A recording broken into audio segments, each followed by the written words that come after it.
Buenas tardes y muchas gracias por estar aquí, quienes estáis conectadas y conectados en tiempo real. Y nada, un saludo a las personas que vean la posterior grabación de esta pequeña píldora informativa o formativa sobre la introducción al análisis de la brecha salarial en las administraciones públicas. Estamos poquitas ahora mismo, poquitas personas, y nada, simplemente recordaros que la sesión se va a grabar y que en los próximos días estará disponible para su visionado por aquellas personas que tengan algún interés en hacerlo. También me han indicado que lo diga por si alguna persona pues prefiere que no se graben sus palabras o que no aparezca su imagen, para que en este momento, bueno, pues desconecte la cámara o desconecte el audio. Como estamos tan pocas personas, yo casi os diría que las que estáis, si queréis intervenir, no hay ningún problema en que abráis el micrófono y hagáis algún comentario, porque por supuesto eso seguramente enriquecerá. Un segundo, por favor.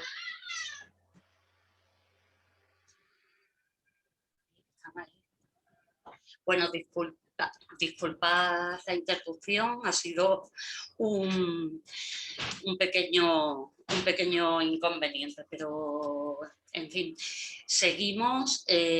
Os comentaba que podéis hablar si lo deseáis, porque al ser tan pocas personas, bueno, pues tampoco hace falta que tengamos un turno de palabra determinado. Los contenidos de esta presentación o de esta pequeña videoconferencia se van a centrar un poco en una introducción sobre lo que sabemos de la brecha salarial, algunos conceptos básicos en torno a la brecha salarial y cómo se produce, y luego pasaríamos también a hablar un poquito de la brecha salarial en las administraciones públicas y bueno, lanzaré algunas propuestas de cosas que se pueden llevar a cabo para mitigar esa brecha, para prevenirla e incluso para poder llegar a erradicarla con el tiempo. Van a ser pequeñas pinceladas porque, bueno, tampoco da tiempo a que nos metamos en muchas honduras acerca de la brecha. La brecha en realidad es un tema bastante complejo, como luego veremos, y no da tiempo. Tenemos que hacer un repaso somero de cuál es la situación ahora mismo y dirigirnos también a ver dónde están los posibles problemas en torno a la brecha y dónde podríamos encontrar algunas soluciones.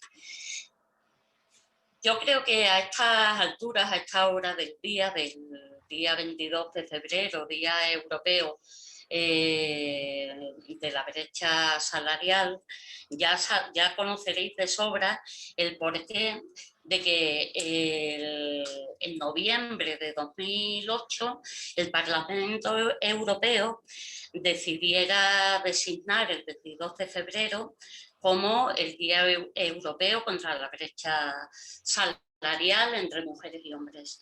Se eligió esta fecha porque hace referencia al 15% menos que las mujeres cobramos en nuestro salario anual con respecto a los hombres. Para poder igualar el salario anual de los hombres, las mujeres tendríamos que estar trabajando hasta el 22 de febrero. Por eso, vamos, es una fecha aproximada. Estamos trabajando casi 2 meses más para poder igualar el salario anual que perciben nuestros compañeros los hombres, para poder, digamos, alcanzar ese 15% de menos que nosotras hemos percibido a finales de año. Según los últimos datos publicados por la Comisión Europea en 2018, las mujeres en la Unión Europea ganamos una media ganamos de media un 14% menos a la hora que los hombres. Esto significa que por cada euro que nosotras que ganan los hombres, nosotras estamos ganando 80 céntimos. Como podéis ver en el gráfico, creo que se ve bien, aquí en la parte central de la tabla tendríamos la media europea, que es ese 14,1%, perdón, que me he ido de diapositiva, es ese 14,1%, y sin embargo España no está mal situada, ¿no? Hemos estado peor. Estamos en una de las posiciones primeras de la tabla, es decir, nuestra brecha es más estrecha que la media europea. Según las estadísticas de Eurostat y también del INE, la brecha salarial en España se sitúa en torno a un 12,2 a un 11,2% a la hora. Según esa misma fuente, la brecha salarial en las administraciones públicas alcanza, en términos generales, un 10%. Es un poquito menor. Muchas veces cuando nos acercamos a una administración pública para hacer un diagnóstico de género, por ejemplo, un diagnóstico previo a un plan de igualdad, y exponemos cuáles van a ser los contenidos tanto del diagnóstico como de ese plan, hacemos referencia, por supuesto, a las diferencias retributivas, ¿no? A todo lo que sucede en torno a los salarios de mujeres y hombres. Y con mucha frecuencia, ya cada vez menos, eso hay que reconocerlo también, con mucha frecuencia las administraciones públicas ven esta referencia como algo innecesario, y hasta explícitamente nos lo dicen. Aquí no vais a encontrar brecha porque nosotros, esta administración paga sus salarios con arreglo a la ley, por tanto no puede haber discriminación entre mujeres y hombres respecto al salario. Sin embargo, los estudios indican que se da una brecha salarial media de un 10,3%. El problema de la brecha es que es un indicador muy complejo. Tiene que ver con los estereotipos de género, con los obstáculos que aún tenemos las mujeres para el pleno desarrollo de nuestra carrera profesional, y también tiene que ver con un mal funcionamiento del mercado de trabajo respecto a la valoración que hace del trabajo femenino. La brecha salarial no se produce porque en un momento determinado alguien, un empresario, una empresaria o una institución cualquiera, decida pagarles menos a las mujeres. La brecha salarial, en realidad, si pensamos en qué son los salarios son lo que está al final de todo nuestro desempeño laboral. El mercado, tanto a las mujeres como a los hombres, nos paga un salario a cambio de una aportación, nuestra contribución a la generación de bienes y servicios. Entonces, el salario es un indicador de resultado. Como resultado de ese desempeño laboral se perciben unas cantidades u otras. Eh, el problema está en que a lo largo de nuestra vida laboral, a lo largo de nuestro desempeño laboral, las mujeres estamos sufriendo una serie de obstáculos que al final acaban repercutiendo en ese salario. La brecha salarial lo que está haciendo es traslucir o visibilizar, si queremos llamarlo así, una serie de obstáculos que las mujeres tenemos en nuestra carrera profesional. Obstáculos en el acceso, obstáculos en la promoción profesional, obstáculos relacionados con lo que decía de una mala valoración del empleo femenino, obstáculos relacionados con la conciliación y con la corresponsabilidad. Entonces, por eso es a veces muy difícil abordar la brecha salarial. No se aborda solamente con indicadores estrictamente salariales, sino que para abordar la brecha salarial es necesario remover todos esos obstáculos que están impidiendo un pleno desarrollo profesional de las mujeres. La imagen que os he pegado en esta diapositiva está extraída de un pequeño librito que ha publicado hace poco la Comisión Europea, donde hace referencia a diferentes factores que repercuten en el salario de las mujeres y en la brecha salarial. Si veis la imagen, lo que aparece en naranja es el tiempo que mujeres y hombres dedican al trabajo remunerado. Este es el principal determinante de la brecha, el tiempo que mujeres y hombres dedican al trabajo remunerado. Si os fijáis en ese pequeño gráfico, los hombres dedican una media de 38 horas, de 39 horas semanales al trabajo remunerado, mientras que las mujeres dedicamos solo 33 horas. El resto de nuestro trabajo semanal se distribuye en el cuidado de personas adultas, en el desarrollo de tareas del hogar o en el cuidado de menores a nuestro cargo. E incluso si os fijáis bien en el gráfico, el tiempo de trabajo de las mujeres a la semana es superior al tiempo de trabajo de los hombres. Pues todo esto está repercutiendo en el salario de las mujeres. Eso lo vamos a ver más adelante. Bueno, haciendo un poquito de historia, os diría que y también en parte eso explica el hecho de que exista cierta opacidad con respecto a los salarios y a la brecha salarial todavía, porque es una situación heredada, ¿vale? Es una situación que hemos heredado de muy atrás o de no tan atrás, como vamos a ver. Durante la época franquista, alguna normativa establecía que a las mujeres se les debía reconocer un 75% del salario mínimo.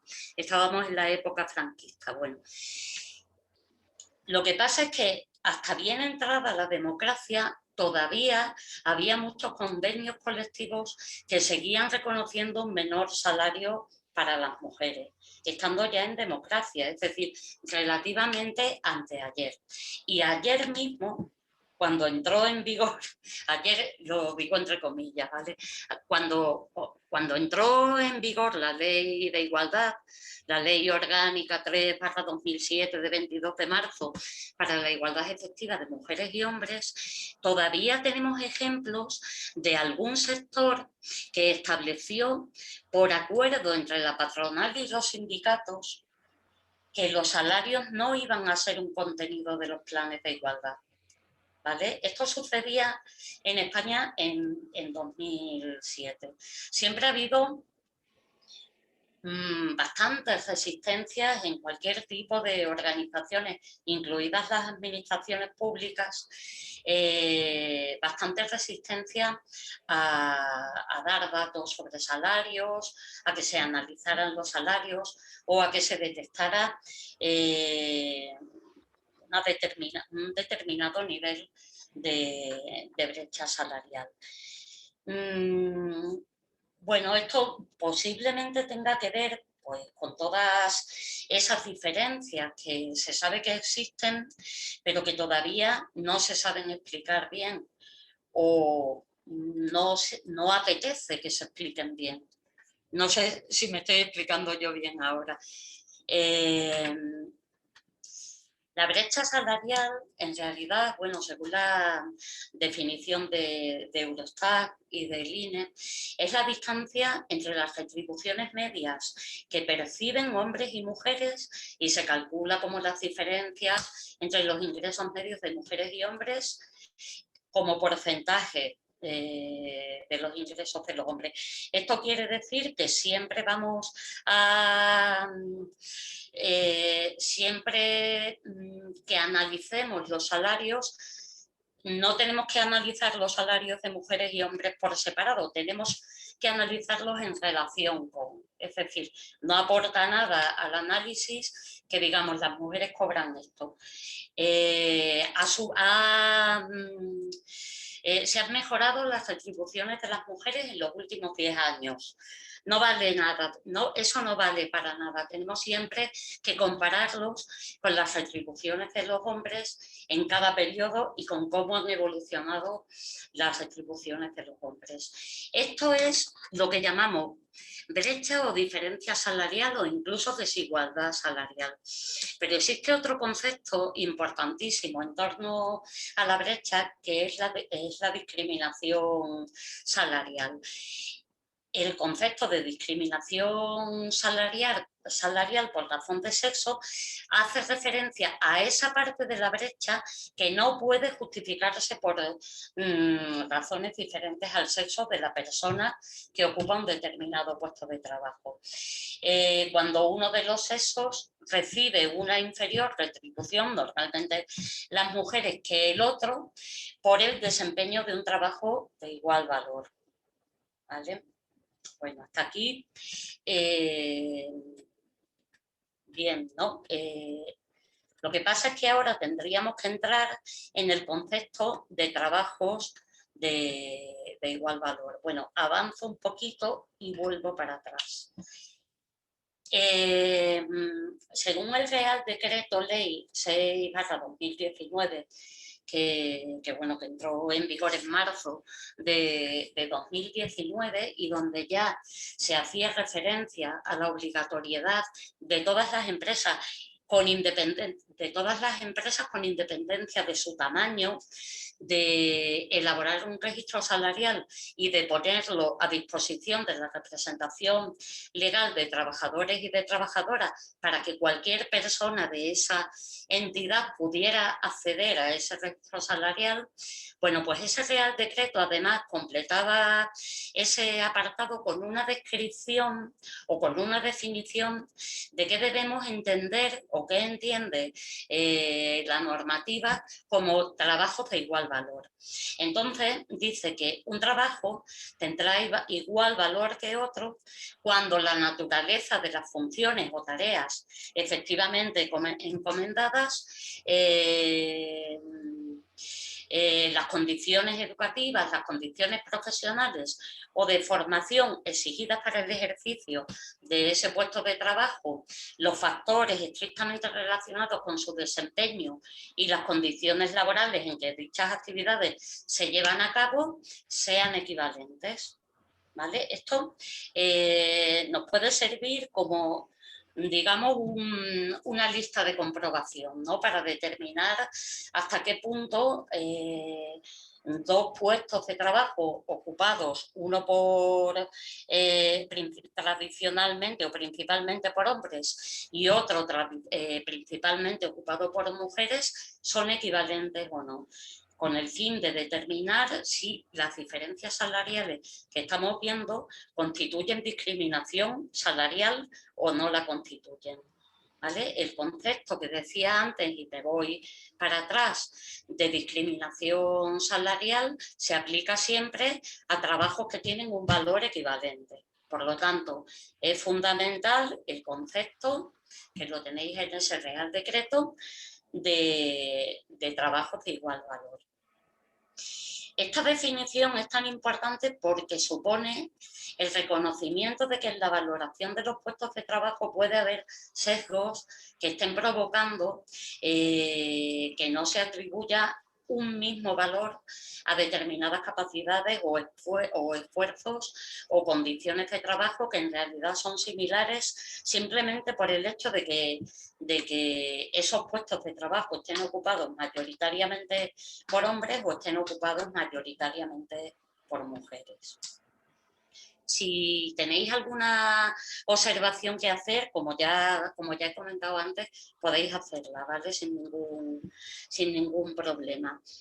Y para terminar con lo que sería un poco una aproximación al concepto de brecha, me voy a volver para atrás y bueno, voy a sacar a relucir otros dos conceptos que también fundamentales a la hora de determinar si existe brecha o no existe y sobre todo de medirla, que es la brecha salarial no ajustada y la brecha salarial ajustada. Podemos, a la hora de aproximarnos al estudio de la brecha, podemos encontrarnos con los dos conceptos, ¿no?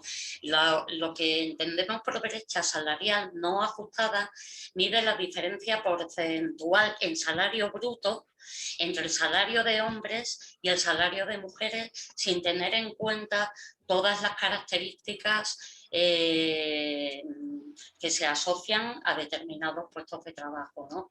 Características como el nivel educativo necesario para acceder, los años de experiencia, esos serían los asociados a la persona que desempeña el puesto o los asociados al propio puesto de trabajo, sector de actividad, requerimientos respecto a conocimientos técnicos, etc. La brecha salarial no ajustada, al no discriminar, digamos, al no depurar otros factores, no nos permite señalar si existe o no discriminación salarial, ¿vale? Porque estamos hablando de salarios medios brutos, ¿vale?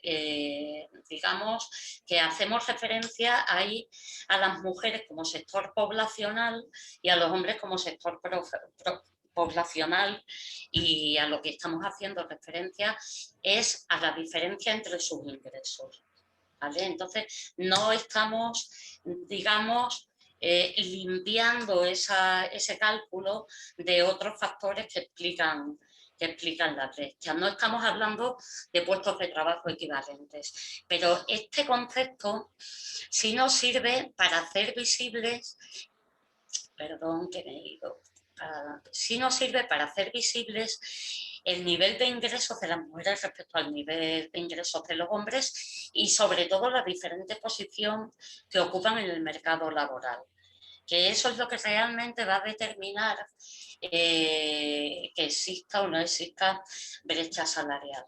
En cambio, la brecha salarial ajustada, que se suele medir además en salario hora, mide las diferencias en las retribuciones de mujeres y hombres teniendo en cuenta las características individuales y estableciendo comparaciones entre mujeres y hombres que comparten características, por lo que es lo mismo, entre puestos de trabajo equivalentes. Y permite comparar las retribuciones en el desempeño, como he dicho, de puestos de trabajo equivalentes y por lo tanto señala la brecha, o sea, señala la discriminación salarial, ¿vale?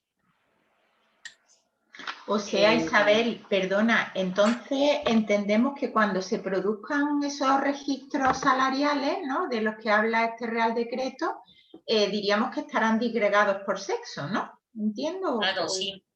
Vale. Tienen que estar desagregados, no solamente por sexo, sino por categorías profesionales. Y además, tiene que hacer, en el registro salarial, deben incluirse todos los conceptos retributivos. No solamente los salarios bases, sino también todos los complementos. ¿vale? Y respecto a todos los complementos en todos los grupos profesionales de la clasificación de esa entidad, deben hallarse las brechas. Y además ese Real Decreto dice que cuando las diferencias sean superiores al 25%, creo recordar que es el 25%, esas diferencias salariales deben tener una explicación complementaria. Es decir, si todas las empresas desde la entrada en vigor de ese Real Decreto, cualquiera que sea su tamaño, están obligadas a tener esos registros salariales. Entonces, si yo tengo ese registro salarial y lo pongo a disposición de la representación legal de la plantilla y también a disposición de la Inspección de Trabajo, que me lo puede pedir, yo, junto con ese registro salarial, debo justificar por razones objetivas todas las diferencias que sean superiores a un 25% de salario entre mujeres y hombres en todos los conceptos salariales en los que se den y en todos los grupos profesionales. ¿Vale? Entonces, lo fundamental es que estén, por supuesto, desagregados por sexo, pero importantísimo también es que estén desagregados por grupo profesional y por concepto retributivo. Como os decía, esto a lo que viene es a reconocer que existen sesgos de género en la valoración de los puestos de trabajo. Es así como se produce la brecha salarial, a través de estos sesgos. Confluyen muchas causas en que se produzca o no se produzca la brecha salarial.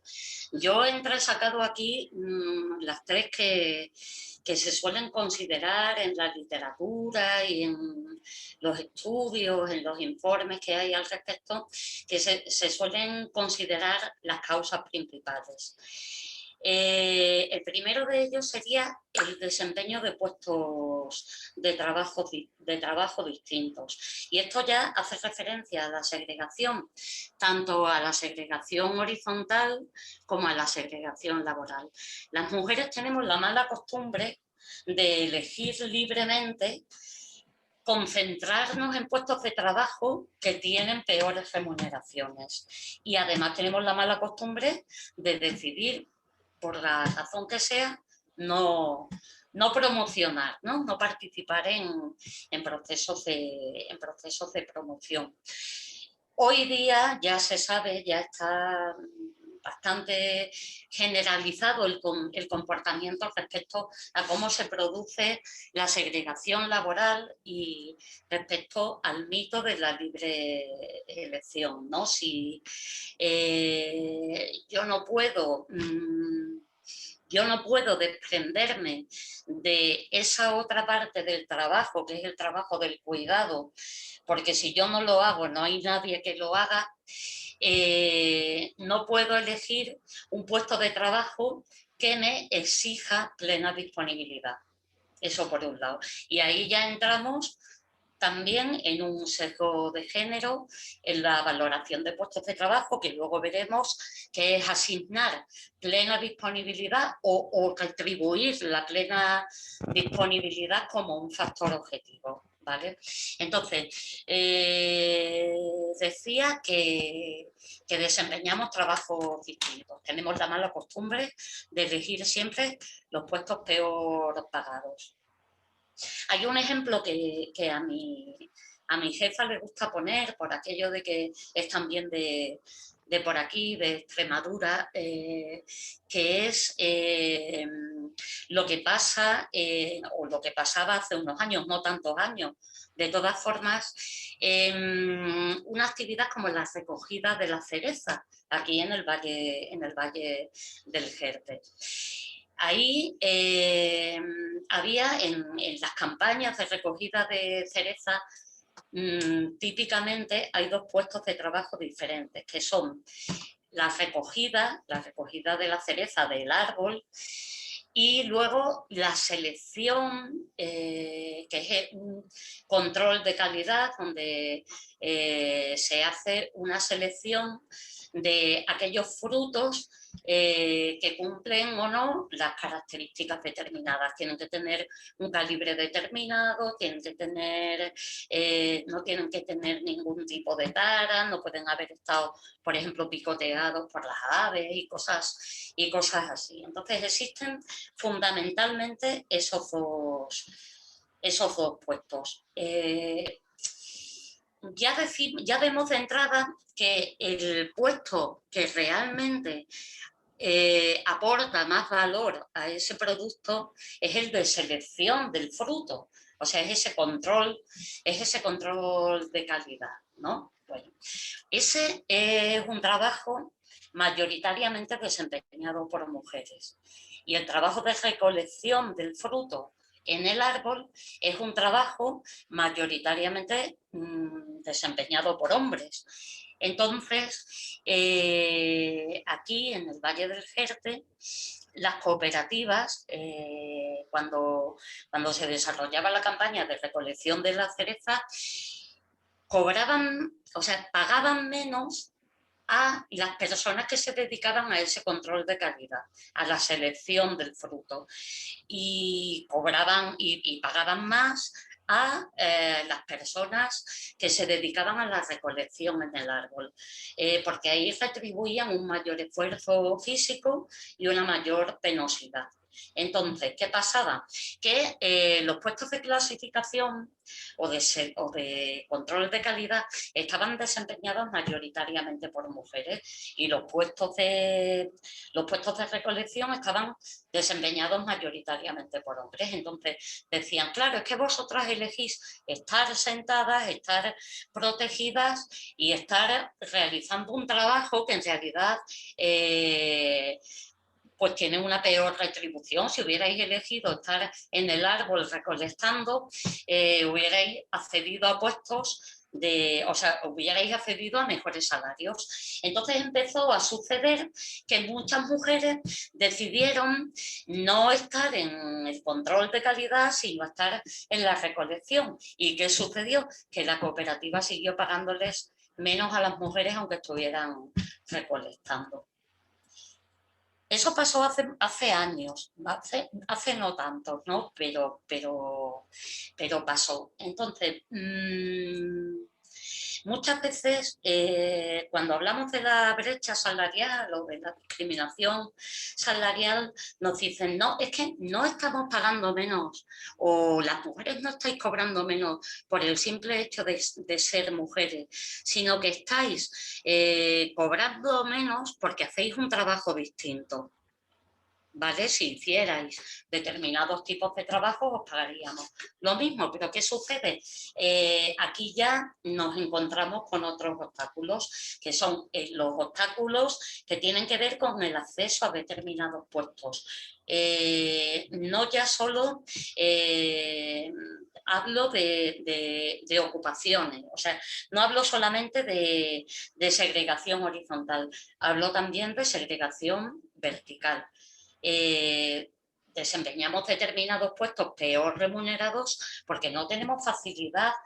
No es que no tengamos facilidad, es que tenemos muchos obstáculos a la hora de acceder a otros puestos de trabajo mejor remunerados.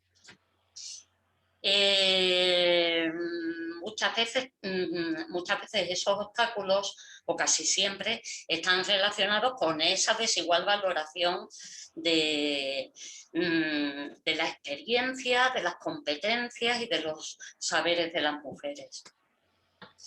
Otro de los factores u otra de las causas que con mayor frecuencia se aluden a los factores causantes de las diferencias salariales es la menor cantidad de tiempo dedicado al empleo remunerado por parte de las mujeres, que ya hablaba en una diapositiva anterior cuando veíamos el gráfico. Las mujeres dedicamos menor tiempo al trabajo remunerado y por eso cobramos menos. ¿Por qué? Está comprobado estadísticamente, hay y estudios, ahora mismo no me viene a la cabeza ninguno, pero bueno, cualquier diagnóstico previo a un plan de igualdad podréis encontrar este dato o datos similares.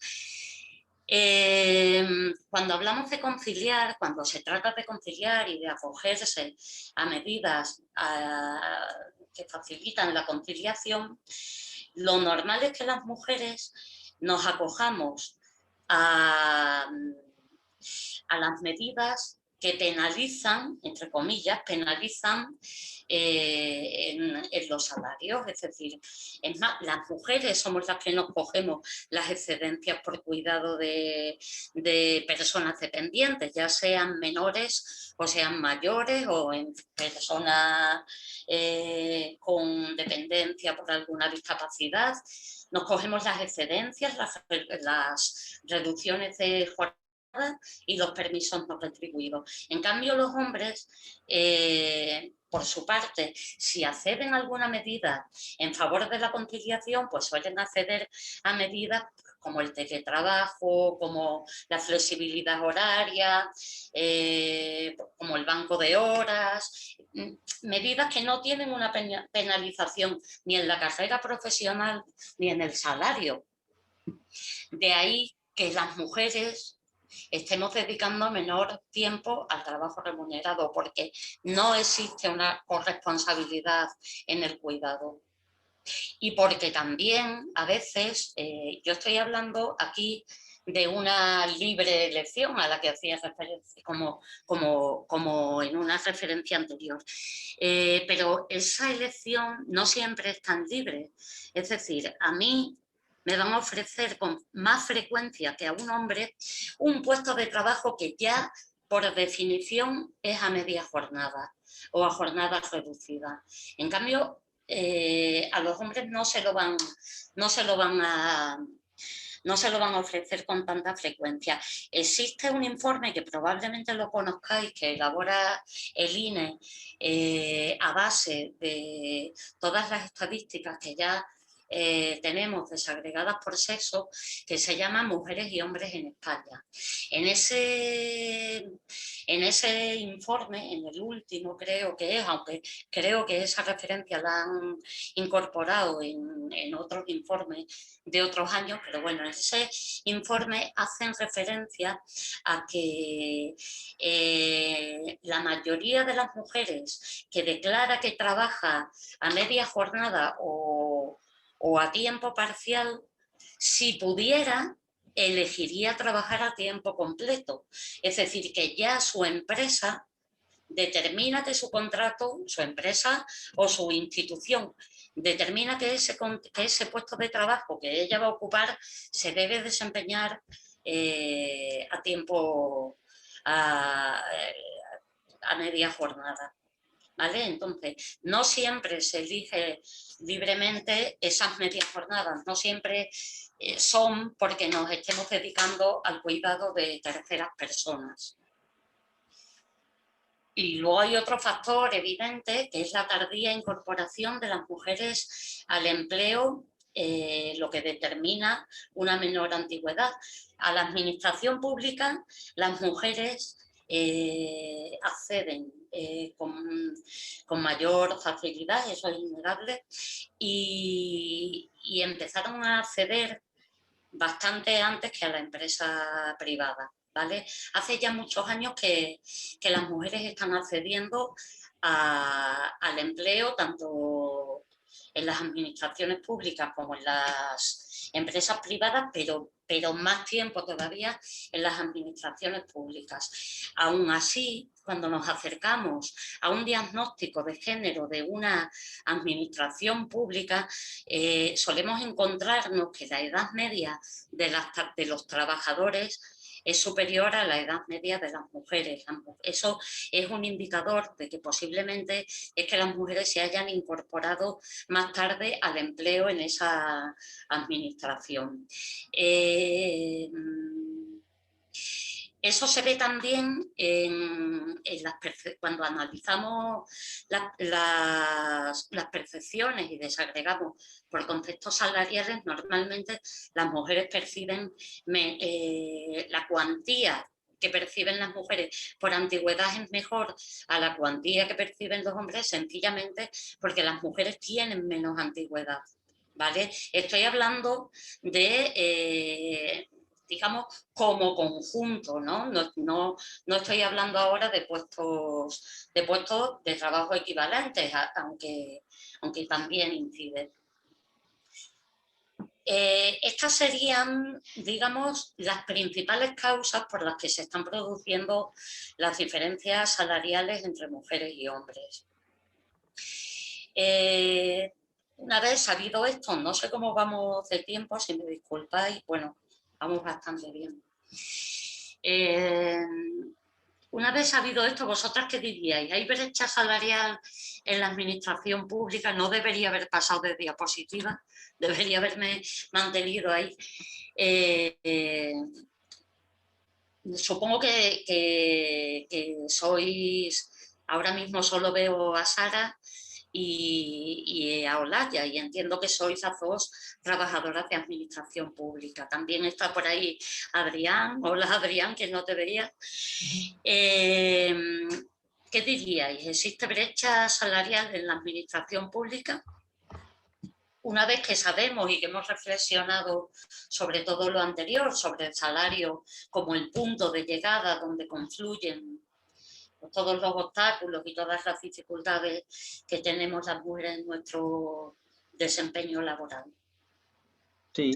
Sí. Sí, se repiten los mismos esquemas que en otras empresas, pero a otros niveles, pero efectivamente el número de empleadas es menor al de empleados, las empleadas suelen estar en contratos más eventuales, si hay algún puesto de trabajo a media jornada lo ocupan las mujeres, los puestos de máxima responsabilidad los ocupan los hombres, los departamentos más importantes de las administraciones públicas, etc, etc.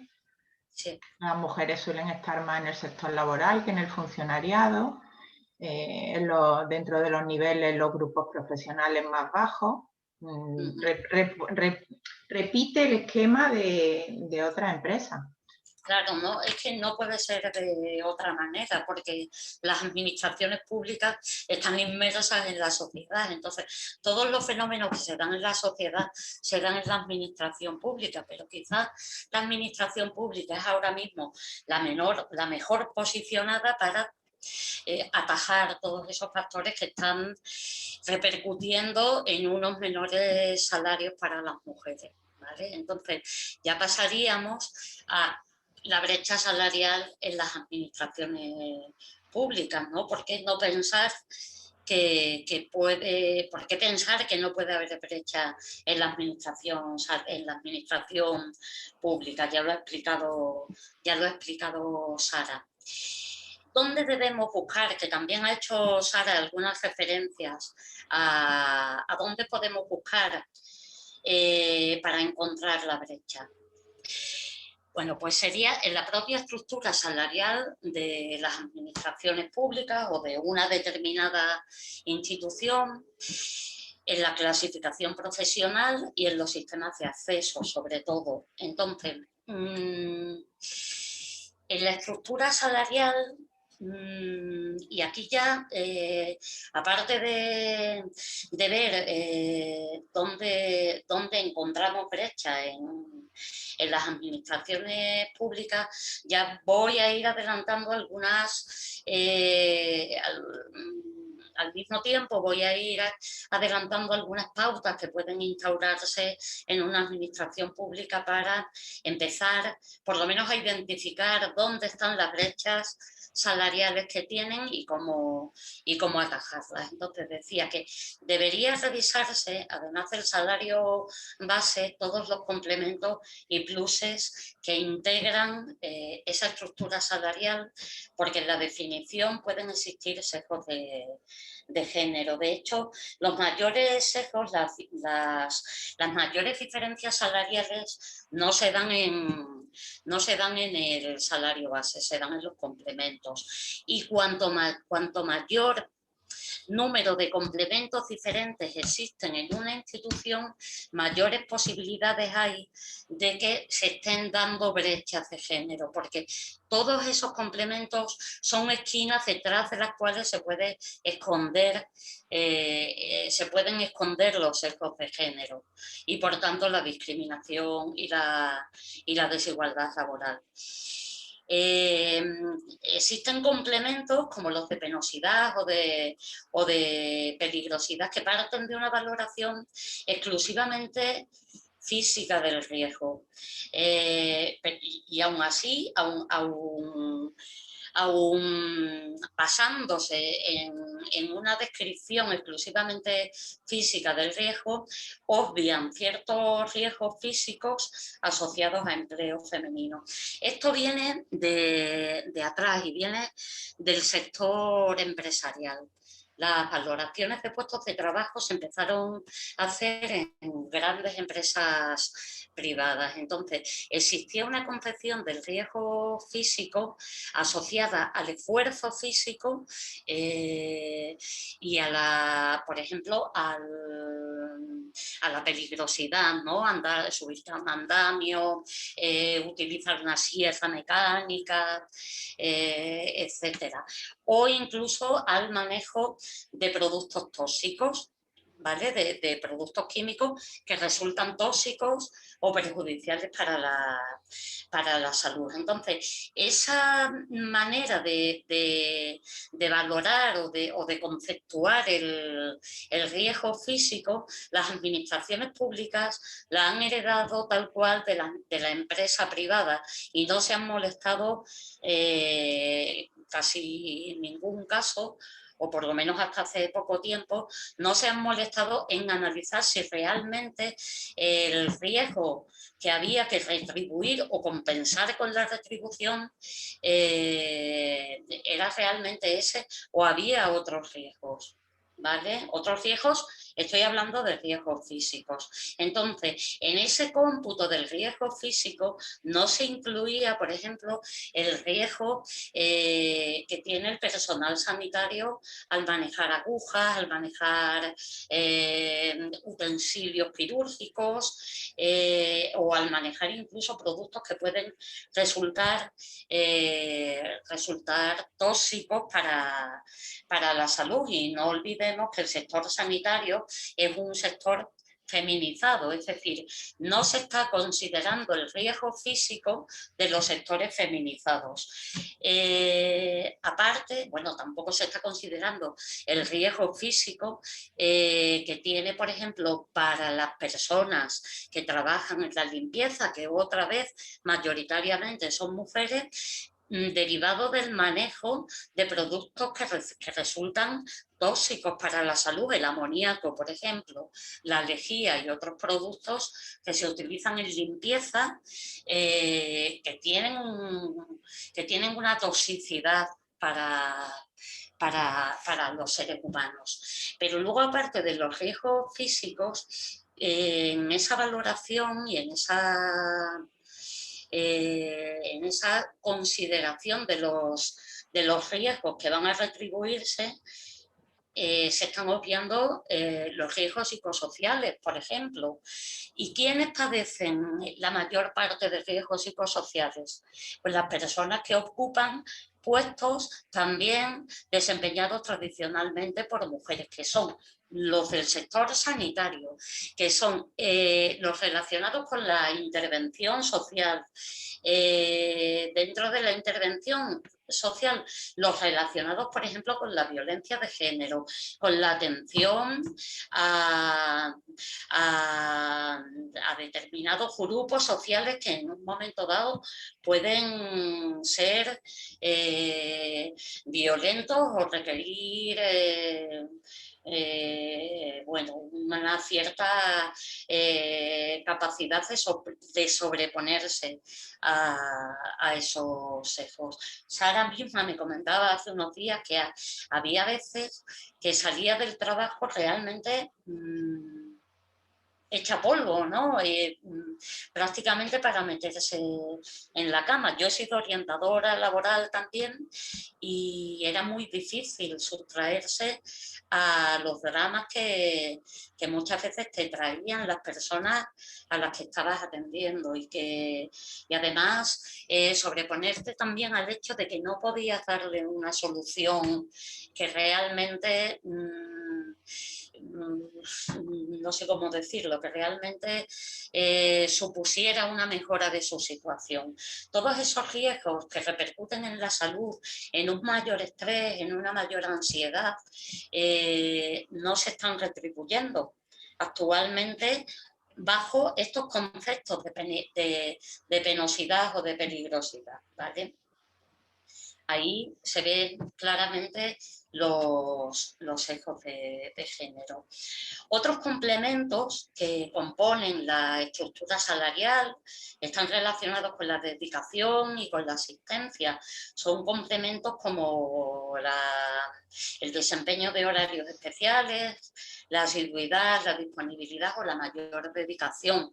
Algunos de ellos se retribuyen dentro de lo que conocemos como complementos específicos. El que se retribuyan esos conceptos está teniendo un impacto negativo en los salarios de las mujeres, o sea, está ahondando la brecha salarial. ¿Por qué? Porque siempre, la mayor parte de las veces tampoco tenemos que estereotipar las situaciones, no todas las mujeres nos dedicamos siempre al cuidado de personas mayores o lo hacemos de tal manera que no nos sea posible organizarnos de otra manera, pero bueno, mayoritariamente están teniendo un impacto negativo en todas aquellas trabajadoras que por falta de corresponsabilidad y de adecuados recursos para conciliar y de adecuadas medidas para conciliar, no podemos prestar horarios especiales, ni tenemos una disponibilidad absoluta, ni podemos, digamos, no podemos comprometernos a una mayor dedicación, y todo eso es lo que se está retribuyendo en determinados conceptos que componen la actual estructura salarial de muchas administraciones públicas. No es que discriminen a las mujeres, pero sí que tienen un impacto negativo en las mujeres, en los salarios de las mujeres. Luego existe otra serie de complementos que los hemos etiquetado como complementos personales o complementos extraordinarios, que bueno, son por ejemplo algunas clases de productividad o las gratificaciones por servicios extraordinarios. Os he copiado ahí un ejemplo de instituciones penitenciarias que pertenece a la Administración General del Estado. Entonces, en instituciones penitenciarias todavía se cobra al finalizar el año una productividad especial que solo cobra el personal funcionario.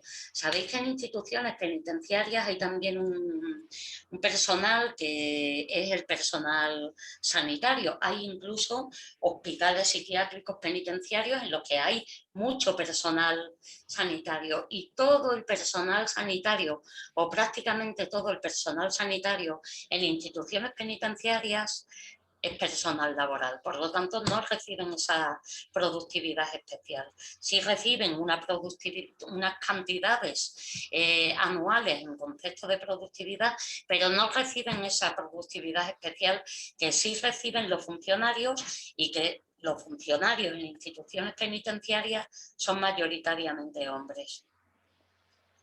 ¿vale? No sé si tenéis algún ejemplo que conozcáis o que queráis indicar respecto a la estructura salarial. Por ejemplo, respecto a los servicios extraordinarios, también le comentaba también a Sara hace unos días que una determinada administración pública de aquí de Extremadura, que bueno, participaba durante una época, participó en proyectos europeos, ¿no? que siempre bueno, tenían diferentes eventos, jornadas, congresos, que solían producirse en fines de semana o fuera del horario laboral. Entonces, había cierto personal que tenía que prestar una serie de servicios extraordinarios para poder organizar todos esos eventos y para poder estar al cuidado, bueno, de que todo funcionara bien, las conexiones a internet, los medios audiovisuales, si había que colocar escenarios, etcétera. Bueno, pues había un cierto personal que tenía que prestar esos servicios extraordinarios. Entonces, a ese personal se le retribuía con las gratificaciones especiales, ¿no? Con esa, no recuerdo cómo lo llamaban, pero eran gratificaciones por servicios extraordinarios, tal como lo he señalado en la diapositiva. Porque estaban trabajando fuera de horario, ¿vale? Ese era el argumento de por qué se retribuían. Sin embargo, se retribuían a personas o a personal que estaba desempeñando puestos que tenían que ver pues, con toda la logística de la organización, ¿no? Llevar documentación para que estuviera disponible para las personas participantes, mover mesas, instalar determinados dispositivos de sonido y de vídeo. Y sin embargo, esas gratificaciones por servicios extraordinarios no se pagaron a las limpiadoras, que eran las últimas que se quedaban ya para recogerlo todo. Cuando todo el mundo se había ido ya para casa y todo ese personal que iba a cobrar esas gratificaciones por servicios extraordinarios, pues todavía se quedaban ellas terminando de recoger. Y a las limpiadoras no se les gratificó por servicios extraordinarios. Entonces, ya lo diré más adelante, pero una de las primeras recomendaciones que deben hacerse a una administración pública, primero para que empiece a ver dónde se están produciendo ya no solo las diferencias en torno a los salarios, sino simplemente las diferencias en la clasificación profesional. Lo primero que tenemos que decirle a una administración pública es que actualice su valoración de puestos de trabajo, la actualice y además la elabore conforme a criterios que estén libres de estereotipos de género y que sean lo más objetivos posible, porque es la única manera de garantizar que se están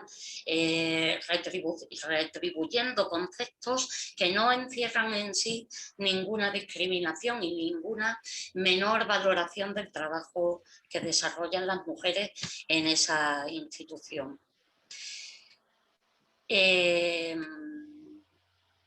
Aprovecho la transición para beber un poco porque...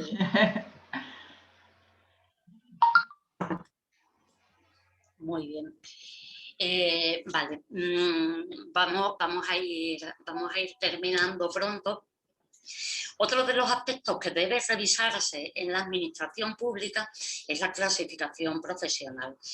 Debe revisarse si en la clasificación profesional de la institución existen categorías que están fuertemente masculinizadas o fuertemente feminizadas y qué retribuciones se asocian a unas y a otras. Como sabéis seguramente, porque trabajáis en la administración pública, La legislación estatal determina la horquilla de niveles de complemento de destino que cada grupo o subgrupo profesional puede alcanzar, ¿no?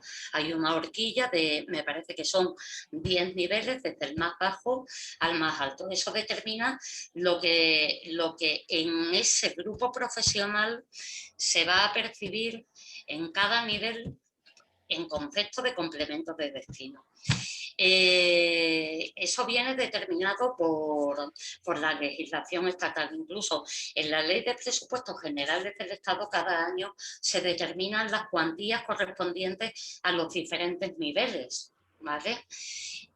Lo que no determina la legislación estatal es la asignación de un determinado nivel a un puesto de trabajo determinado. Eso lo decide cada entidad y lo decide en base a una valoración de los puestos de trabajo, que por eso os decía antes que en muchas valoraciones de los puestos de trabajo que tienen las administraciones públicas son heredadas de la empresa privada y además de valoraciones, o sea, de valoraciones que ya están muy anticuadas. Entonces deben modernizarse, deben eliminarse los estereotipos de género y deben realizarse esas valoraciones en base a criterios objetivos, porque esto determina, por ejemplo, que las mujeres en casi todos los grupos profesionales estén en los niveles de complementos de destino más bajos. Si, por ejemplo, en un grupo como el grupo A, en el subgrupo A1 tú puedes tener puedes estar en una horquilla del nivel, creo que era 22, al nivel 30, podéis tener por seguro que la mayor parte de las mujeres que están encuadradas en el subgrupo A1 van a estar encuadradas no ya en el nivel 22, a lo mejor no, pero sí en los niveles más bajos de esa tabla. ¿Vale? Y los hombres van a estar en los hombres o los puestos de trabajo tradicionalmente desempeñados por hombres. Isabel, y perdona, y yo añadiría que no solo actualizar las valoraciones de puestos de trabajo, sino que implementar esas valoraciones, porque es que en algunos casos hablamos solo de relaciones de puestos de trabajo y de valoraciones de puestos de trabajo pendientes, o sea, no antiguas, sino pendientes. Pendientes. Efectivamente, no todas las administraciones tienen esas valoraciones de puestos de trabajo. La administración local está obligada a tener esa valoración de puestos de trabajo. Hay un Real Decreto ya bastante antiguo, que creo que es del 85, que establece que para determinar el nivel de complemento de destino asociado a un puesto de trabajo, esa administración local tiene que basarse en una valoración de los puestos de trabajo. Por lo tanto, de ahí se desprende que la valoración de puestos de trabajo es también obligatoria y, sin embargo, no todos los ayuntamientos y no todas las diputaciones tienen esas valoraciones de puestos de trabajo. Luego hay otros factores. Esto puede ser muy complejo. Creo que no quiero extenderme demasiado, pero yo conozco, me hablaron en una ocasión en una administración pública de que habían encargado a una empresa una valoración de los puestos de trabajo y se gastaron bastante dinero en esa valoración de puestos de trabajo, pero tuvieron que dejarla en el cajón, porque si la RPT y las retribuciones se asociaban a esa valoración de los puestos de trabajo, había puestos a los que habría que bajarles el salario y eso evidentemente no se puede hacer. Entonces no se pudo aplicar esa valoración de los puestos de trabajo. Entonces, aunque parezca mentira, o sea, no parece mentira, bueno, pero que aunque no parezca tanto, realmente no es solamente una cuestión de dinero, es una cuestión mucho más profunda y mucho más extensa de lo que nos podamos imaginar. Y con esto pasaríamos ya al último de los lugares en los que podemos mirar, en los que debemos mirar para analizar si puede haber o podemos estar ocasionando que en nuestra entidad exista brecha salarial. Son los sistemas de acceso, no solo de acceso por primera vez a la entidad, sino de acceso a determinados puestos de trabajo dentro de esa entidad, ¿no? Debe analizarse si en los procedimientos de acceso existen condicionantes que dificulten el acceso de las mujeres a puestos con mejores retribuciones o con mayores retribuciones. Son muy sensibles, por ejemplo, los procedimientos de libre designación, ¿vale?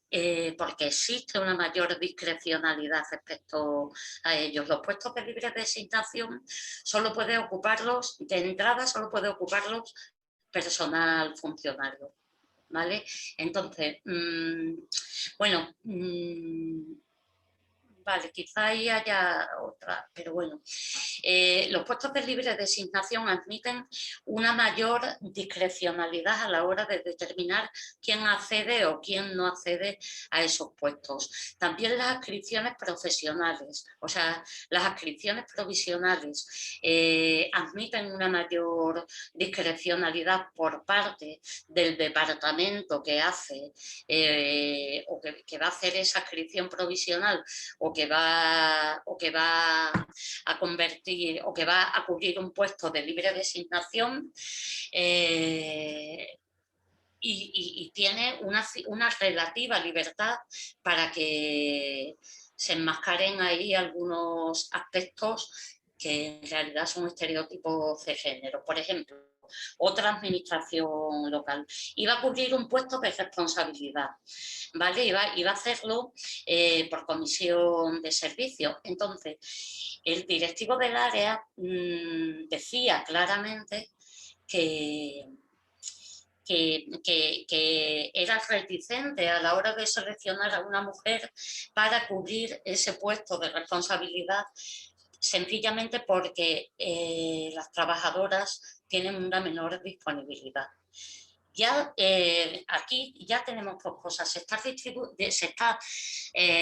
retribuyendo la disponibilidad, que no debería, porque no debería retribuirse la disponibilidad en ninguno de los conceptos salariales, porque la disponibilidad tiene, como hemos visto, un impacto negativo en las mujeres. Pero además ya se está dando por sentado, y eso es un estereotipo, que las mujeres tenemos menos disponibilidad en nuestro puesto de trabajo. Por eso decía antes que ojo con estereotipar los temas relacionados con la conciliación y con la menor disponibilidad de las mujeres. No todas las mujeres desarrollan durante toda su carrera laboral trabajos de cuidado que les impidan tener una mayor disponibilidad, ¿no? Pero aparte de eso, la retribución de la disponibilidad debería desaparecer o al menos compensarse de alguna manera. Y sobre todo, Isabel, es curioso como con este ejemplo que cuentas, ¿no? Cómo está en el ideario que parece que las mujeres tienen temor al poder o que no van a tener suficiente autoridad o que no van a ser capaces de afrontar el conflicto. Todo eso está en el ideario, sí. No solo de hombres y mujeres, sino de esta sociedad patriarcal, y al final es como que nos afecta un poco a todo el mundo, ¿no? A este señor y a más de una que tampoco se atreve, pero es que está ahí, parece como que eso claro, es algo y no es así, es un estereotipo, en verdad. Y lo grave de eso es que ese estereotipo no solamente lo tiene el mercado hacia nosotras, es que lo tenemos nosotras hacia claro. nosotras, claro. ¿no? Lo que tú decías, muchas mujeres ni siquiera se atreven porque creen que no van a ser capaces, porque en determinados sectores, sobre todo sectores muy masculinizados, creen que no van a hacerse con el equipo, no van a ser capaces de establecer unas reglas de trabajo, de determinar una serie de exigencias. Entonces, es ahí donde nos encontramos en realidad bueno, pues que existen verdaderos obstáculos al desarrollo de nuestra carrera profesional y, por tanto, a nuestro acceso a unas retribuciones que sean igualitarias con respecto a las que perciben los varones. Siempre decimos, por ejemplo, respecto a los sistemas de acceso y respecto también a la clasificación profesional y a todas estas temáticas en relación con la valoración de puestos de trabajo, que deben hacerse informes de impacto de género de los procesos de selección, y esa es otra recomendación para la administración pública. En ese apartado que veíamos que estaba en el listado de puntos que íbamos a tocar de qué podemos hacer en la administración pública, pues estarían estos informes de impacto de género de los procesos selectivos. Esos informes de impacto de género ahora mismo son obligatorios solamente para la Administración General del Estado. Son obligatorios, que yo sepa, vamos, son obligatorios porque están en la Ley de Igualdad, en la Ley de 3/2007. No sé si alguna legislación autonómica ya ha incorporado la obligatoriedad de hacer informes de impacto de género de los procesos selectivos, pero aunque no sea obligatorio, sería una buena práctica, porque con esos informes de impacto de género nosotras, o bueno, cualquier institución, cualquier entidad puede identificar en qué fase del proceso se están quedando las mujeres. Es decir, si yo para un proceso selectivo, para cubrir 10 plazas, tengo a 100 personas, de las cuales 50 son mujeres y 50 son hombres, ¿por qué al finalizar el proceso selectivo a lo mejor ya solamente tengo a 2 candidatos? Pues eso, los informes de impacto de género de los procesos selectivos nos ayudan a identificar dónde estamos teniendo sesgos de género. Puede ser en la valoración de los currículum, puede ser en las pruebas que no sean todo lo objetivas que deberían, puede ser simplemente en la valoración, una valoración errónea de puestos de trabajo que desemboca en un establecimiento de criterios de acceso o de requisitos de acceso, o incluso de factores que se puntuarán mejor, que estén teniendo sesgos de género, ¿vale? Puede que estemos introduciendo en los propios requisitos un sesgo de género que en realidad esté derivando de una valoración de puestos de trabajo que no sea todo lo objetiva que es necesario y que no esté libre de estereotipos de género.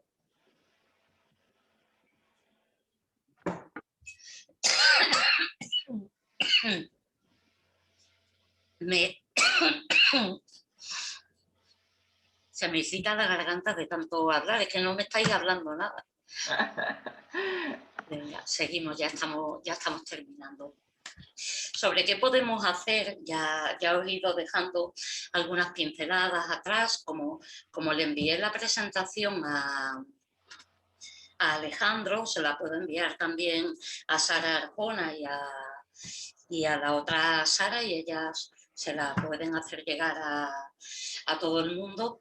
Buena idea. Bueno, ya hemos ido desgranando algunos aspectos que pueden acometer las administraciones públicas. Otros aspectos, o incluso por resumir, tenemos ahora mismo que hacer una referencia necesaria al Real Decreto 902/2020. Uy, me he pasado. Sí. Si me disculpáis un segundo, tengo que beber otra vez porque...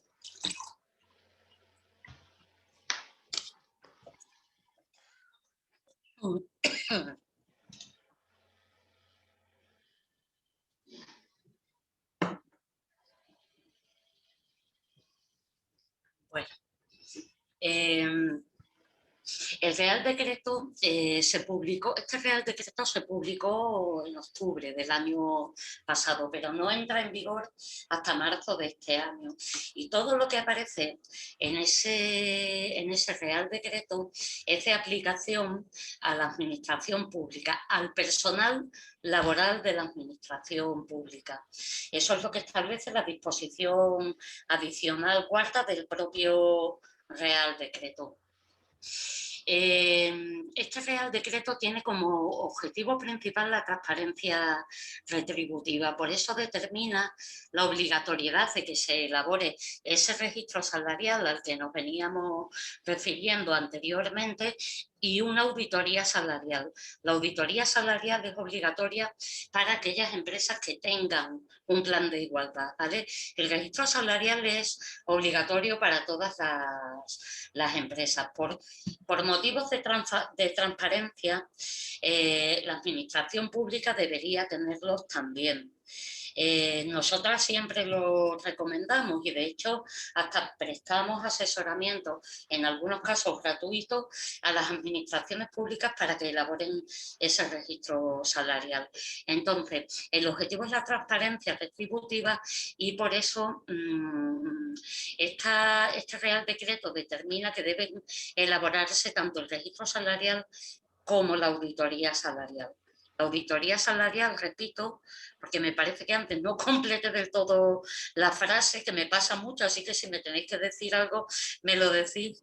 La auditoría salarial es solo obligatoria para las entidades que elaboren planes de igualdad, ya sean obligatorios o voluntarios. Sin embargo, el registro salarial es obligatorio para todas las empresas con independencia de su tamaño.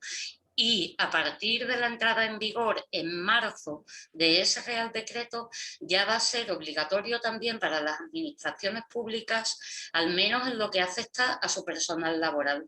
Y decimos que por transparencia y por buena práctica, ese objetivo de transparencia, la administración pública debería extenderlo a su personal funcionario dentro de sus posibilidades. Entonces, esto sería lo primero que deberíamos hacer, abogar por instaurar mecanismos que garanticen la transparencia retributiva en la administración pública. Tanto el registro salarial como la auditoría salarial, y creo que eso ya lo he dicho antes, tienen que estar a disposición de la representación legal de la plantilla, que a su vez tiene la obligación de ponerla a disposición de todas las personas trabajadoras que quieran consultarla. De manera que los salarios dejan de ser un aspecto opaco de la gestión de las administraciones y de las organizaciones en general. Esa sería una de las principales recomendaciones que podríamos hacer para atajar la brecha salarial. Otra de las recomendaciones, que ya la hemos ido haciendo a lo largo de toda la presentación, es la de basar la clasificación profesional en una valoración de los puestos de trabajo que sea actual, que no tenga sesgos de género y que esté construida con criterios objetivos. ¿Vale? Yo creo que no hace falta que me detenga ahí porque hemos hablado suficiente de ese aspecto. Luego, por supuesto, adoptar medidas dirigidas a eliminar tanto la segregación horizontal como la segregación vertical y todos aquellos factores que están determinando una menor participación de las mujeres en el mercado laboral o una participación de las mujeres más precaria en el mercado laboral, como por ejemplo, hay que abordar las medidas de conciliación, evitando en lo posible que penalicen la carrera profesional de las mujeres. Hablamos de las mujeres, pero deberíamos decir de las personas que se acojan a estas medidas, pero como las que penalizan son las que asumen solamente las mujeres, pues decir lo mismo, ¿no? Y después, ya para terminar, aplicar medidas que favorezcan y promuevan la corresponsabilidad en el cuidado. ¿vale? La administración pública, a una empresa tú no la puedes obligar, no lo puede hacer voluntariamente, pero no la puedes obligar a que promueva una campaña de corresponsabilidad, ¿no? Porque en esa campaña de corresponsabilidad, por decirlo de alguna manera, la empresa le está diciendo a sus trabajadores y trabajadoras lo que tienen que hacer en su casa. Pero la administración pública sí puede hacerlo. Es más, tiene el deber de hacerlo. La administración pública tiene el deber de favorecer y promover la corresponsabilidad, porque no está está solamente recogido dentro de las obligaciones que tiene, que se establecen en el artículo 51 de la Ley de Igualdad, la Ley Orgánica 3/2007, sino que está dentro de sus obligaciones, no ya derivadas de la Ley de Igualdad, de su obligación de promover la igualdad de oportunidades entre mujeres y hombres por todos los medios a su alcance, sino que estaba ya en la Constitución, que es la obligación de remover los obstáculos que permitan la libre participación de las mujeres en todos los ámbitos. Por lo tanto, a una administración pública sí se le puede pedir que aplique medidas que favorezcan y promuevan la corresponsabilidad. Y esta corresponsabilidad debe promoverse porque tendría dos derivadas. La primera es que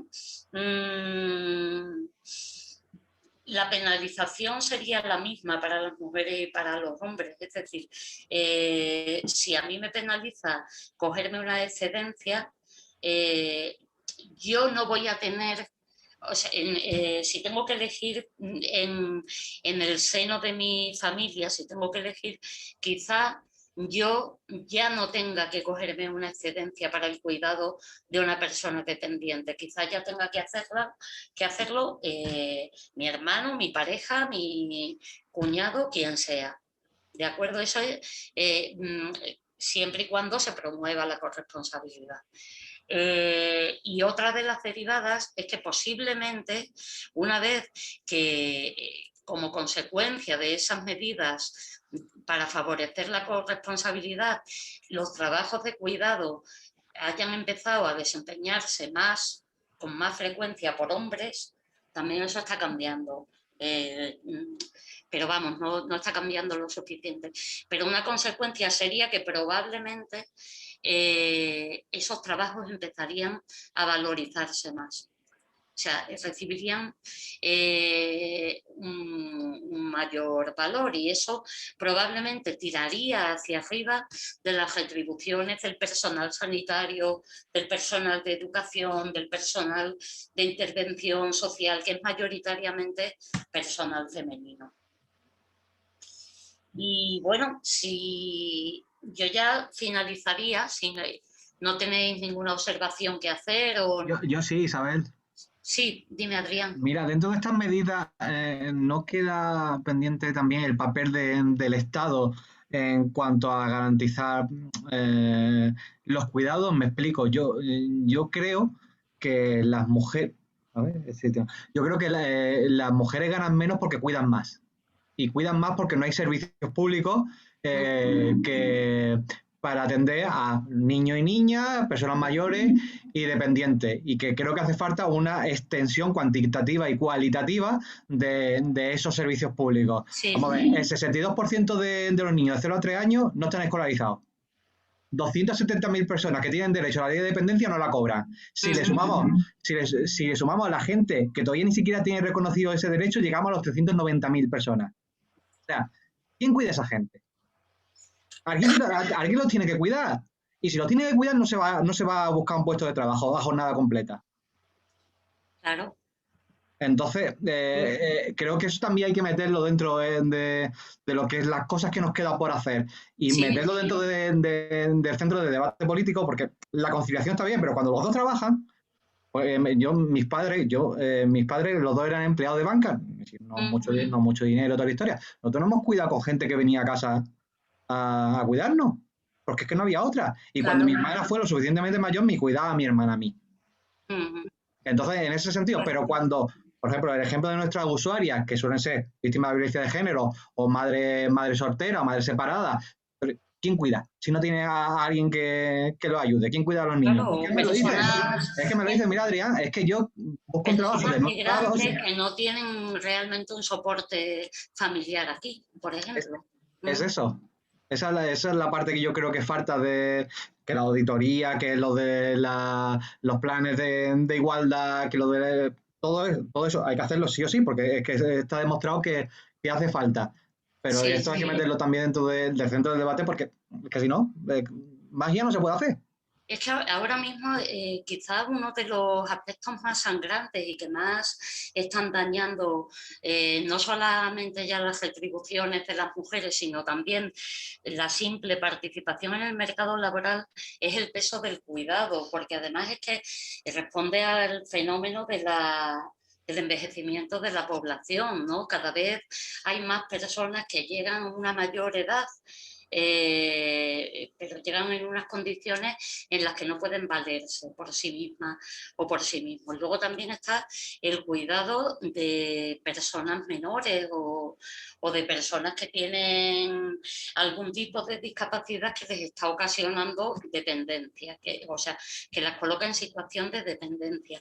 Nosotras siempre que hablamos de conciliación, hablamos de corresponsabilidad, pero de otro concepto, o sea, de otra, digamos, de otra acepción de la palabra corresponsabilidad. Y es la corresponsabilidad, eh, es la corresponsabilidad de 4 tipos de agentes como mínimo. El primero es la administración pública.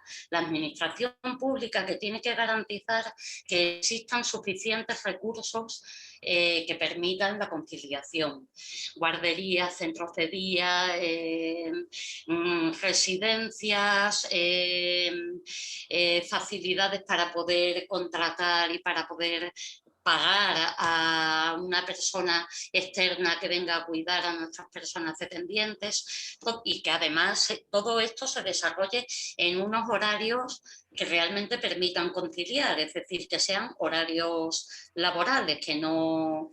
porque yo me acuerdo, por ejemplo, de que hace unos cuantos años mi madre estaba yendo a un centro de día, pero es que del centro de día venía a la 1:30. Entonces, eso no te permite conciliar, ¿no? Pues me refiero a eso, ¿no? Ese sería el primero de los agentes. Otro de los agentes serían las empresas o las organizaciones empleadoras que tienen que facilitar medidas que permitan a su personal conciliar sin menoscabo, y eso lo dice claramente la Ley de Igualdad y además lo dice aplicado a la administración pública. Las organizaciones empleadoras tienen que permitir a las personas trabajadoras conciliar sin menoscabo de su carrera profesional. Eso significa que las medidas de conciliación que se pongan al servicio de las personas trabajadoras no deben penalizarles a la hora de que su desarrollo profesional pueda seguir su curso. Y otro de los agentes a los que siempre hacemos referencia es a la parte sindical. La parte sindical tiene que hacer mucha fuerza todavía, pero mucha fuerza todavía en exigir, en sentarse a negociar mejores condiciones para la conciliación. Y por último, las mujeres y hombres, y ahí sí ya entramos en el concepto, en la otra acepción de corresponsabilidad, y es que se tiene que dar la misma importancia al trabajo de cuidado y al trabajo remunerado de las mujeres. No, ahí creo que no me estoy explicando bien. Para que realmente exista corresponsabilidad, no se trata solo ya de valorizar las tareas de cuidado, se trata de valorizar el trabajo de las mujeres. Que no le sea fácil a una pareja o a una familia determinar que la que se queda en casa sea ella, porque su trabajo debe tener igual valor. y debe ser igualmente valorado en el seno de la familia. Eso es la corresponsabilidad, no es el reparto de tareas. La corresponsabilidad es que ambas partes, o tanto las mujeres como los hombres de una familia, ven valorado tanto su trabajo remunerado como su trabajo no remunerado en igual medida. ¿Vale? Entonces, si mi familia valora mi trabajo remunerado, ya no será tan fácil que sea yo la que deje el trabajo, la que me pida una reducción de jornada, la que me pida una excedencia. Es decir, que aquí efectivamente la conciliación es una de las lacras, la conciliación, ¿no? Las dificultades para conciliar es una de las lacras que hoy día tenemos a la hora de conciliar. No nos lo permite o nos hace una vida durísima. Por eso muchas veces decimos que entre otras cosas que facilita la conciliación es la mejora de la calidad de vida de las mujeres. No sé si tenéis algún aspecto más que queráis señalar. A colación de esto, recuerdo, Isabel, buscando información y tal, la experiencia que había puesto la vicerrectora de la UMA, que han elaborado desde las unidades de género unos manuales de guías de teletrabajo con corresponsabilidad. Ajá. Porque claro, decía que si la corresponsabilidad no se tenía en cuenta, pues al final lo que hemos creado en el teletrabajo es un jaleo que ni ha conciliado ni ha organizado nada. Entonces, me parecía también me ha parecido una buena práctica el tema este de dar pautas para cómo teletrabajar conciliando pero con corresponsabilidad, que tiene que estar organizado, porque si no al final ha sido un caos y ha sido una carga más para las mujeres que se han visto en la casa trabajando remuneradamente con el trabajo sin compartir. O sea que me parecía interesante ese planteamiento que ella explicaba esta mañana. Sí, además es que es curioso porque en esta campaña, digamos, con motivo de este 22 de febrero, se están sacando a relucir muchos aspectos derivados de la pandemia, ¿no? Cómo ha repercutido en el salario de las mujeres y cómo ha repercutido en su calidad de vida, en que hayan asumido en mayor medida el cuidado, en una serie de factores. Voy a avanzar páginas, si no os importa, porque tenéis aquí bueno, el acceso a la campaña que nosotras a través del Observatorio de Igualdad y Empleo estamos desarrollando en torno a este día a favor de la igualdad salarial. Y si pincháis, creo que funcionará el enlace también en el PDF cuando os lo pasen, pero si pincháis ahí en el cartelito, bueno, pues accedéis a una serie de documentos. Y que yo recuerde, había algunos informes relacionados con cómo ha repercutido la pandemia en el salario de las mujeres. Creo que era aquí en noticias de actualidad, en noticias de actualidad. Está habiendo bastantes referencias a la pandemia durante este 22 de febrero, precisamente por eso, porque ha sido demoledor para las mujeres. O sea, ni conciliación, ni corresponsabilidad, y aparte de eso, muchas mujeres han tenido que simplemente dejar de trabajar porque no podían compatibilizar el trabajo con tener a las criaturas en casa. Entonces, bueno, no sé, Pues, bueno, más que nada, ¿ibas a decir algo, Olaya? Sí, bueno, yo os he estado escuchando, Isabel y Sara, que sois las que habéis aportado más, sobre todo porque soy la community manager de Más Animación, entonces no estoy introducida en los puestos laborales de los que estáis hablando, por eso estoy aquí como una esponja recibiendo información de ese terreno. sí como mujer, aunque no tengo la responsabilidad de cuidar a un hijo, por ejemplo, ni a un mayor ahora, pero en esa parte sí puedo estar muy de acuerdo con todo lo que comentáis también. Y en el tema de la pandemia es curioso porque intento hacer reuniones de vez en cuando con amigas que trabajan y en ámbitos muy diferentes. Y por ejemplo, una de ellas está en Manchester, no ha tenido ningún problema con el teletrabajo porque los colegios, a pesar de las restricciones, han estado abiertos durante unas horas para poder tener a los niños cuando no podía haber otra persona que atendiese, porque a veces hay familias que son monoparentales. Sí, claro. Y claro, y se hace cargo de una sola persona, no tiene con quién dejar, y a lo mejor un mayor, en el caso de una pandemia, pues es un riesgo, sencillamente vives fuera de tu ciudad, estás lejos de una familia, no tienes el apoyo por las circunstancias que sea, pues necesitas esa infraestructura, ¿no?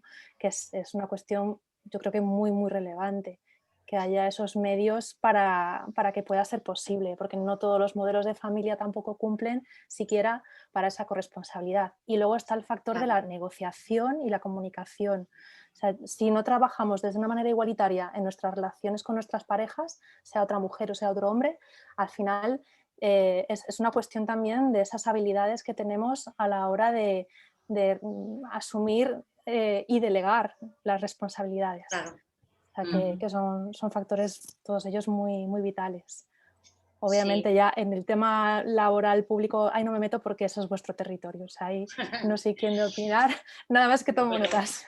Sí, probablemente todo esto sirva y toda esa transparencia a la que hacía referencia antes sirva, en concreto, tendrá que servir la auditoría salarial para que se visibilicen todos esos factores que están incidiendo en el salario, y evidentemente el que va a salir va a ser el de las dificultades para conciliar, y ahí la administración pública, como decía Adrián, es una de las que tiene que tomar mayores cartas en el asunto. No solo la administración local, quizás la administración local siempre decimos que es la más cercana al ciudadano, y eso hace que le lluevan responsabilidades que luego tampoco puede barajar del todo, pero la administración pública en general tiene la obligación de atajar las dificultades que hay en torno a la conciliación, porque si no, nunca podremos acceder a una sociedad que sea realmente igualitaria, no ya en el ámbito retributivo, sino en ningún ámbito. Entonces, bueno, ya no voy a seguir, porque creo que me he pasado bastante de la hora, que me habéis estado ahí escuchando con paciencia. Con paciencia, con mucho disfrute, la verdad. Yo por lo menos por mi parte, Isabel. Gracias. Yo también. La verdad es que ha sido un placer, y bueno, espero que sigamos en contacto y que sigáis haciendo cosas tan bonitas en el ayuntamiento, y que podamos seguir comunicándonos. Pues nada. Gracias, bueno, Isabel. Pues nada, que tengáis un buen resto de tarde. Y si podéis marcharos ya a casa para conciliar, quienes no estéis en vuestras casas.